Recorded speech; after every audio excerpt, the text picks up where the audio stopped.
भाजपा आघाडीचे युवा नेते आदरणीय समरजित सिंह घाडगे साहेब यांना विनंती करतो या प्रचार सभेला आपण आपल्या अनमोल विचारांची शिदोरी द्यावी. सर्वप्रथम ह्याला आता कोपरा सभा म्हणणं चुकते.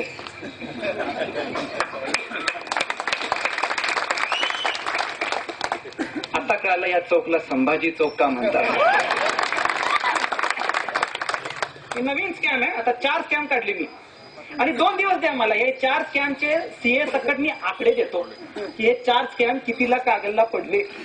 पण आता नवीन स्कॅम काढले का? एक कार्ड आहे त्याचा कलर पिवळा आहे. Ration card scam. Ration card scam, पिवळा कार्डचा स्कॅम. टाळ्या वाजव, बरोबर बोलतोय. काय स्कॅम माहिती का? कायद्याप्रमाणे पिवळा कार्ड काढलं हे कागदपत्र द्या. या कारभाराने नवीन प्रक्रिया सुरू केली. 7,000 रुपये द्या कार्ड देतो. 7,000 रुपये द्या कार्ड देतो. रेट बरोबर आहे. हा माहिती कधी काढले. 10 वर्षापूर्वी कमी होता, हे सत्तेत आणून 7,000 पर्यंत गेलाय. तिथपर्यंत थांबत नाही. रेकॉर्ड करा. तिथपर्यंत थांबत नाही.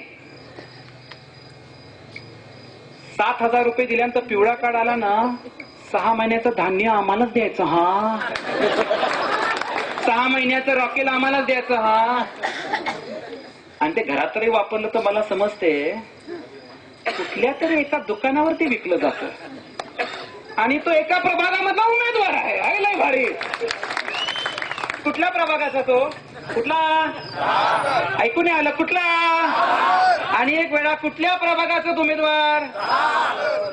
अहो एक लक्षात ठेवा, तो पिवळा स्कॅम, कार्ड स्कॅम तिथपर्यंत थांबत नाही. अर्धे कार्ड तर बोगस. पात्र लोकांना बोगस कार्ड दिलेत. यातल्या महिला आणि जे पिवळ्या कार्डचे आहेत कोल्हापूरला गेले ना हॉस्पिटलला, पिवळा कार्ड बघितले की कोल्हापूरचे हॉस्पिटल म्हणतात कागदचा कार्ड आहे, परत जावा देत नाही तुम्हाला ट्रीटमेंट फुकट. बरोबर आहे हे बघा. आणि अहो ज्या लोकांना तुमच्याकडे मतदान केलं कशासाठी की तुम्ही त्यांचं काम करता, आज तुम्ही काय करायला लागलाय त्यांच्या परत